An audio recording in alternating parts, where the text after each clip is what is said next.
अस्सलाम वालेकुम स्टूडेंट्स।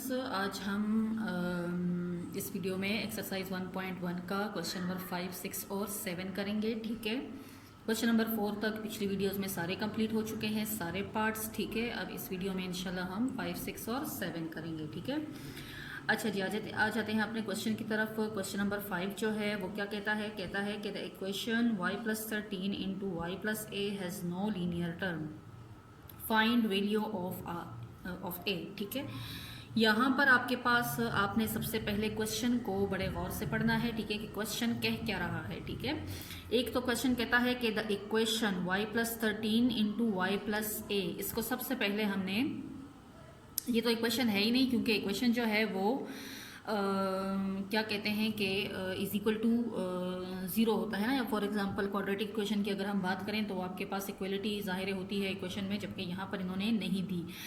दूसरी बात ये कह रहे हैं कि हैज़ नो लीनियर टर्म। अब लीनियर क्या होता है, ऑलरेडी मैं ज्यूम करती हूँ कि जो 10 क्लास के स्टूडेंट्स हैं उनको पता होगा कि लीनियर और क्वाड्रेटिक, ठीक है, जहाँ पर आपके पास वेरिएबल की पावर 1 हो वो हमारे पास लीनियर टर्म होता है। ठीक है, चाहे उसके साथ जो भी कोएफिशिएंट हो। ठीक है, लेकिन अगर आपके पास वेरिएबल की पावर 2 है तो उसको हम फिर इस तरह से क्वाड्रेटिक टर्म कहते हैं। ठीक है, इस तरह से जब आगे हम जाते हैं 3 हो जाए तो फिर वो आपके पास पावर 3 हो तो फिर वो आपके पास क्यूबिक टर्म कहलाता है। ठीक है, लेकिन यहाँ पर लीनियर टर्म की बात हो रही है। ठीक है, वो आपसे कह रहा है कि y+13 और y प्लस ए जो है वो लीनियर टर्म इसमें से नहीं है। ठीक है, लीनियर टर्म मतलब कि क्वाड्रेटिक का जो स्टैंडर्ड फॉर्म है, स्टैंडर्ड फॉर्म हमारे पास क्या है, ax² plus bx plus c is equal to 0। ठीक है, ये हमारे पास क्वाड्रेटिक इक्वेशन का स्टैंडर्ड फॉर्म है। यहाँ पर अगर हम देखें तो ये पहला वाला टर्म जो है ये आपके पास क्वाड्रेटिक टर्म है क्योंकि पावर जहाँ ये है यहाँ पर वेरिएबल की वो आपके पास स्क्वायर है। ठीक है, और ये दूसरा टर्म अगर हम देखें तो यहाँ पर वेरिएबल की पावर जो है वो 1 है। ठीक है, तो लिहाजा ये बीच वाला टर्म जो है वो हमारे पास लीनियर टर्म होता है। ठीक है, जबकि तीसरा हमारे पास कांस्टेंट होता है। सही है, तो अब हमने क्या करना है कि हमने सबसे पहले इन दोनों को आपस में मल्टीप्लाई करना होगा। ठीक है, मल्टीप्लाई करेंगे तो वहां से फिर हम लीनियर टर्म को निकालेंगे और वो इज इक्वल टू 0 लेंगे, क्योंकि यहाँ पर ये कह रहे हैं कि इस इक्वेशन में आपके पास लीनियर टर्म मौजूद नहीं है, हैज नो लीनियर टर्म। ठीक है, तो सबसे पहले हम y+13, ठीक है, और y प्लस ए को आपस में मल्टीप्लाई करेंगे तो आपके पास क्या आ जाएगा, ये आपके पास हो जाएगा y²। ठीक है, फिर यही y जो है वो a के साथ भी मल्टीप्लाई होगा तो ये आपके पास ya हो जाएगा। इसी तरह अब 13y होगा। ठीक है, और फिर आपके पास 13a हो जाएगा। ठीक है, यहाँ पर हम थोड़ा सा 4 आपके पास टर्म्स आ गए। ठीक है, अब इसको मजीद सॉल्व करेंगे। देखें, ये आपके पास y², एक तो क्वाड्रेटिक टर्म आ गए आपके पास। अब यहाँ पर भी वेरिएबल 1 है। ठीक है, पावर 1 है, यहाँ पर भी वेरिएबल का पावर 1 है। ठीक है, और ये हमारे पास कांस्टेंट टर्म हो गया क्योंकि यहाँ पर वेरिएबल y जो है वो मौजूद नहीं है। तो पहला आपके पास क्वाड्रेटिक फॉर्म हो गया। ठीक है, क्वाड्रेटिक टर्म हो गया। इन दोनों से अगर हम y को कॉमन लें, ठीक है, कॉमन ले लिया तो ये आपके पास a+13 हो जाएगा। ठीक है, a+13, यहाँ से भी मैंने y को कॉमन ले लिया तो खाली a रह जाएगा, यहाँ से भी मैंने y को कॉमन लिया तो खाली 13 रह जाएगा। ठीक है, यहाँ तक समझ आ गई। और दूसरा आपके पास +13a, ये आपके पास कांस्टेंट हो गया। ठीक है, अब इन्होंने हमें क्वेश्चन में बताया है कि y+13 और y प्लस ए जो है वो लीनियर टर्म नहीं है, तो इसका मतलब है कि हैज़ नो लीनियर टर्म, मतलब कि हमने ये जो क्या कहते हैं y जो है ये हमने ख़त्म कर लेना है क्योंकि इसका लीनियर टर्म ही नहीं है। तो जो ब्रैकेट में a+13 है वो हमने इज इक्वल टू 0 लेना होगा। ठीक है, तो अगर हम a+13 इज इक्वल टू 0 लेंगे तो ये आपके पास a इज इक्वल टू 13 उस तरफ चला जाएगा, आपके पास -13 हो जाएगा।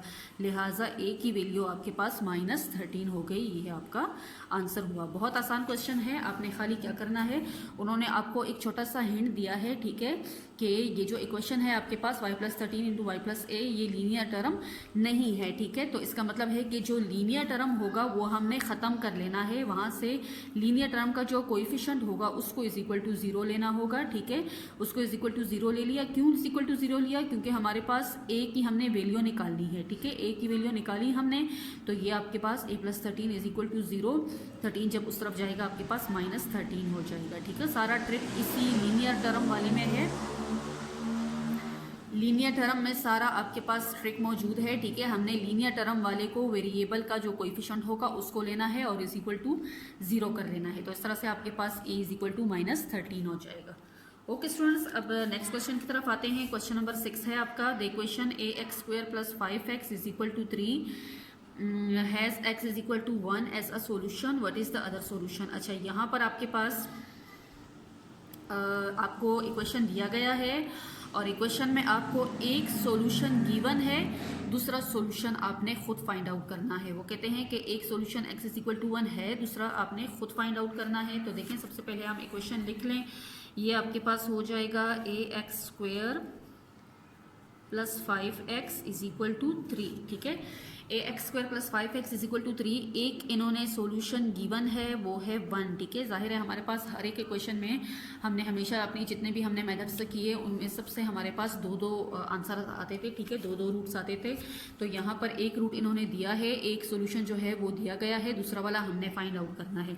अब हम दूसरा तभी फाइंड आउट कर सकते हैं जब यहाँ पर ये जो a है इसको हम फाइंड आउट करें कि आया a जो है कोएफिशिएंट यहाँ पर क्या है, ठीक है। तो इसका मकसद ही ये है कि हम a जो है फाइंड आउट कर सकें, तो उसी तरह से फिर हम दूसरा सॉल्यूशन इसका फाइंड कर सकेंगे, ठीक है। तो सबसे पहले a की वैल्यू फाइंड करने के लिए हम ये जो इन्होंने x की वैल्यू दी है एक, ये हम इसमें पुट करेंगे, ठीक है। तो जब पुट करेंगे तो a आपके पास क्या हो जाएगा, जहाँ जहाँ पर x होगा वहाँ पर हम 1 पुट करेंगे, ठीक है, इज इक्वल टू 3 हो जाएगा। ये आपके पास 1 1 जार 1 ही हो जाएगा और a 1 जार a ही आ जाएगा, प्लस 5 1 जार 5 हो जाएगा, इज इक्वल टू 3। और फिर इसी तरह से अब देखें यहाँ पर +5 है, इक्वल के जब उस तरफ चला जाएगा तो माइनस हो जाएगा, a इज इक्वल टू 3 -5 हो जाएगा। तो इस तरह से यहाँ पर आपके पास a is equal to -2 answer आ गया, ठीक है। अब हमारे पास a की वैल्यू -2 आ गई। तो जब a की वैल्यू -2 आ गई तो अब आपने क्या करना है, जहाँ पर इक्वेशन में अब a की जगह हमने -2 पुट कर लेना है, ठीक है। तो ये आपके पास -2 मैंने a की जगह पुट कर लिया, x² + 5x is equal to 3, ठीक है। अब इसको हम स्टैंडर्ड फॉर्म में लेकर आ जाते हैं, ठीक है। ये आपके पास -2x² + 5x -3 is equal to 0, ठीक है। 3 को मैं इस तरफ लेकर आ गई तो -3 हो गया और फिर आपके पास इज इक्वल टू 0।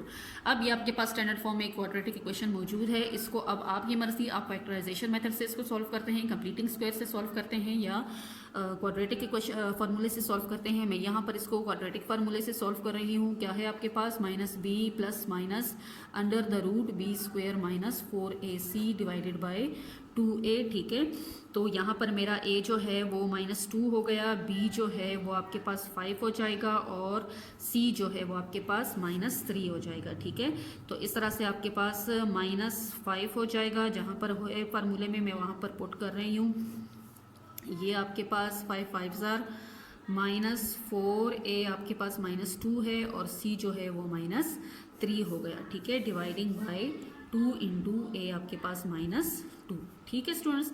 अब हमने क्या करना है, सॉल्व करके ये आपके पास -5 हो जाएगा, plus minus √5 5 jar 25, minus multiply minus plus और फिर मल्टीप्लाई माइनस तो माइनस हो जाएगा, 4 2 जार 8 और 8 3 जार 24 डिवाइडेड बाई 2 2 जार 4 -4 हो जाएगा, ठीक है। यहाँ पर अब आपके पास -5 प्लस माइनस 25 -24 तो 1 आ जाएगा और √1 तो आपके पास ऑलरेडी 1 ही होता है, इसलिए मैं डायरेक्ट लिख रही हूँ।